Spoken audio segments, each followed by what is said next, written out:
es Sara Roy. Mi nombre es Carlos Eduardo Rodríguez. Mi nombre es Valentina Ortiz. Mi nombre es Carlos Sofía Padilla Molina.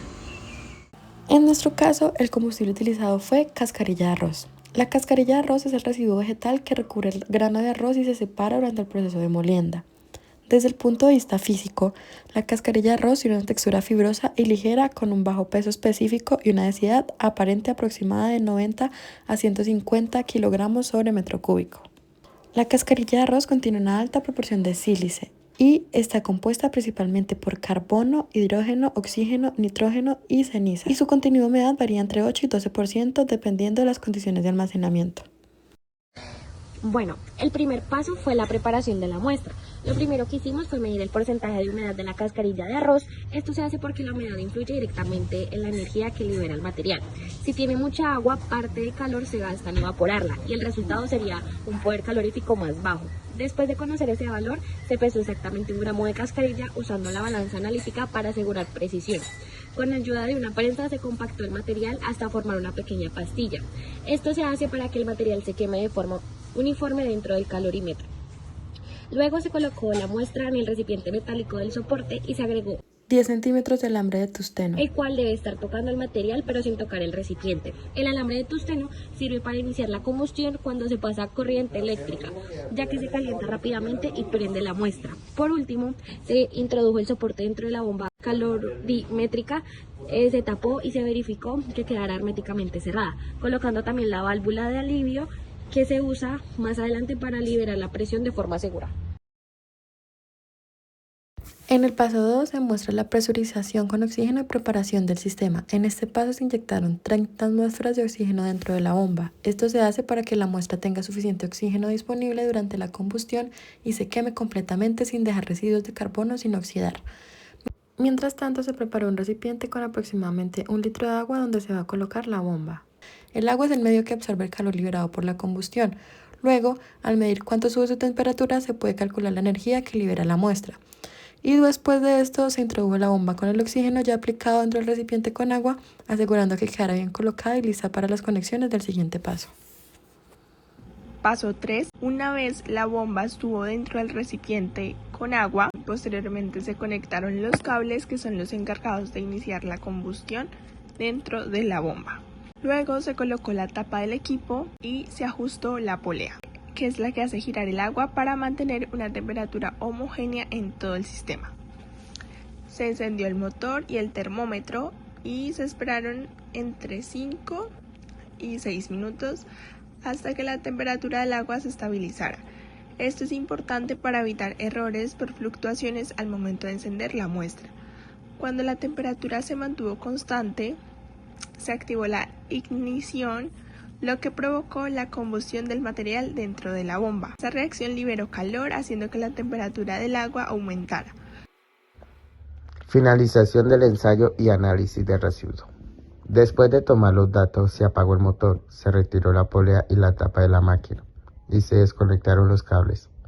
Con pinza, se sacó cuidadosamente la bomba del recipiente con agua, ya que podría estar caliente y presurizada. Luego abrió levemente la válvula para presurizar la bomba y liberar los oxígenos restantes de la forma más segura. Una vez sin presión, se retiró la tapa y extrajo el soporte de los restos de la muestra. Se observó una pequeña cantidad de la materia que no se quemó, el cual se pasó nuevamente.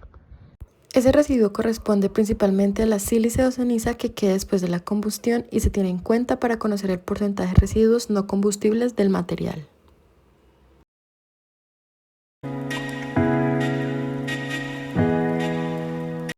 Como bien se sabe, se registró la evolución de la temperatura del agua en función del tiempo durante el proceso de combustión de la cascarilla del arroz dentro de la bomba calorimétrica. En la prueba número 1, la temperatura del agua se mantuvo estable entre 23.81 y 23.87 grados centígrados sobre aproximadamente los primeros 400 segundos, indicando que el sistema alcanzó el equilibrio térmico antes de iniciar la ignición.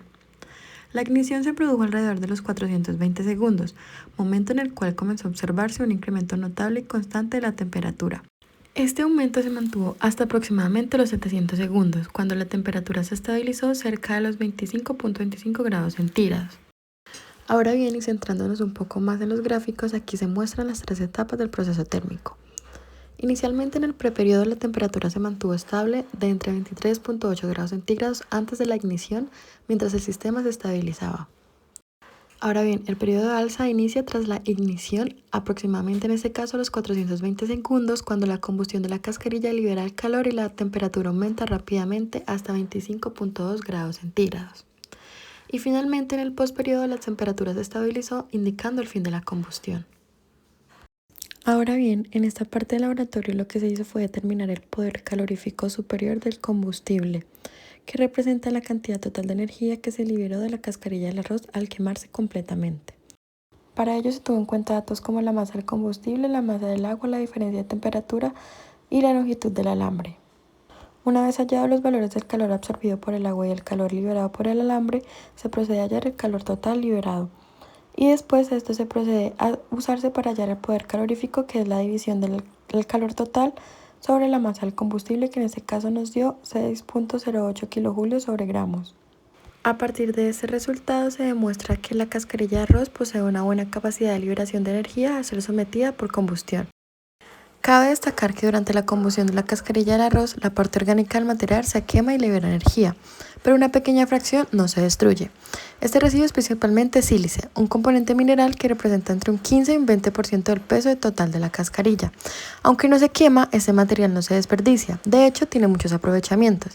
Por ejemplo, se usa como aditivo en el cemento y en el concreto, ya que mejora su resistencia. Además, también puede aplicarse en la agricultura como fuente de silicio para fortalecer las plantas. En cuanto al laboratorio, este residuo de cascarilla representa la materia no combustible o las cenizas generadas, las cuales reflejan el grado de pureza y el comportamiento térmico del material. En conclusión, este residuo que queda después de la combustión no es un desecho inútil, sino un subproducto valioso que permite aprovechar al máximo el proceso y reducir el impacto ambiental. Se realizó el mismo procedimiento con las otras 2 pruebas, siguiendo las mismas condiciones experimentales y mediciones. Como se puede observar en la prueba número 2, el proceso de ignición se realizó a los 500 segundos. Aún así se obtuvo una gráfica similar a la de la primera prueba. Y finalmente, el valor de poder calorífico en esta prueba fue de 6.48. Finalmente, en la prueba número 3, el proceso de ignición fue realizado a los 240 segundos. Y aquí se obtuvo un valor de poder calorífico de 6.31.